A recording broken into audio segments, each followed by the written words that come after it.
బ్రహ్మసూత్రం ఉన్న శివాలయం విశిష్టతను వివరించండి అని అడుగుతున్నారు.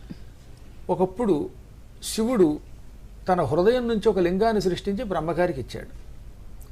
బ్రహ్మగారు ఆ శివలింగానికి ఒక యజ్ఞోపవేతం వేశాడు. ఏం చేశాడు? యజ్ఞోపవేతం. అది ఆత్మలింగం, శివుడు సృష్టించి బ్రహ్మకిచ్చిన లింగం. ఆ లింగంలో బ్రహ్మగారు ఒక సూత్రం వేశాడు కనుక దానికి బ్రహ్మసూత్రలింగం అని పేరు వచ్చింది. ఇప్పటికీ ఆ లింగంలో ఆ సూత్రం కనపడితే కొన్ని ఆలయాల్లో. ఈ విధంగా బ్రహ్మ చేతిలోకి వచ్చిన ఆత్మలింగం బ్రహ్మ వేసిన సూత్రం స్వీకరించింది. దాన్ని బ్రహ్మగారు మొట్టమొదట భూలోకంలో బదరికా క్షేత్రంలో ప్రతిష్ఠించాడు. బదరికా. ఆ తర్వాత ఆ లింగాలు అనేకములు శివానుగ్రహంతో భూమండలంలో చాలా ఉన్నాయి.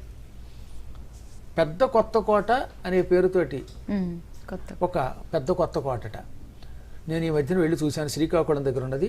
ఆలయం పునరుద్ధరణ చేశారు. అందులో శివలింగం బ్రహ్మసూత్రం ఉన్న శివలింగం. నా అదృష్టం, నేను చూశాను. నిజంగా అలాంటి లింగాలు మళ్ళీ ప్రతిష్ఠింపబడ్డం ఉందే, అది భూమండలానికి ఒక యోగం. అసలు బ్రహ్మసూత్రం ఉన్నటువంటి లింగం దగ్గరికి కాలినడకన వెడితే వాడు కాయిక తపస్సు అంటే శరీరంతో తపస్సు చేసినవాడు అవుతాడు. 1,00,000 సంవత్సరములు తల్లకిందులుగా బదరీలో తపస్సు చేస్తే వచ్చే ఫలితం కాలినడకన బ్రహ్మసూత్రం ఉన్న లింగం దగ్గరికి వెడితే వస్తుందట.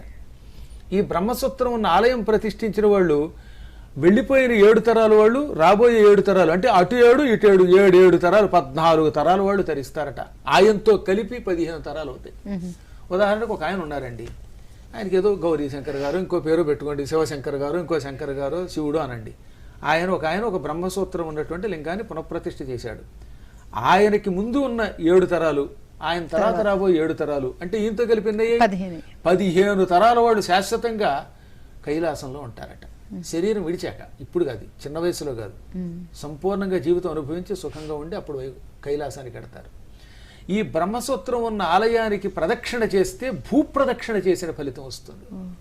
బ్రహ్మసూత్రం ఉన్న ఆలయం దగ్గర ధ్వజస్తంభం ఉంటే ఆ ధ్వజస్తంభం పైకి 3 సార్లు అలా పైకి కిందకి చూస్తే అటువంటి వాడు 3 పర్యాయములు కురుక్షేత్రంలో 1,000,000 సువర్ణ నిష్కాసములు దానం చేసిన ఫలితం పొందుతాడు. అంటే ఇలా ధ్వజస్తంభం చూసి మళ్ళీ తల కిందకి పెట్టి మళ్ళీ పైకెత్తి ఆ ధ్వజస్తంభం చూసి అలా 3 సార్లు చూస్తే వాడు కురుక్షేత్రంలో 3 కోట్ల బంగారు నిష్కాసములు. నిష్కాసం అంటే 12 గ్రాములు.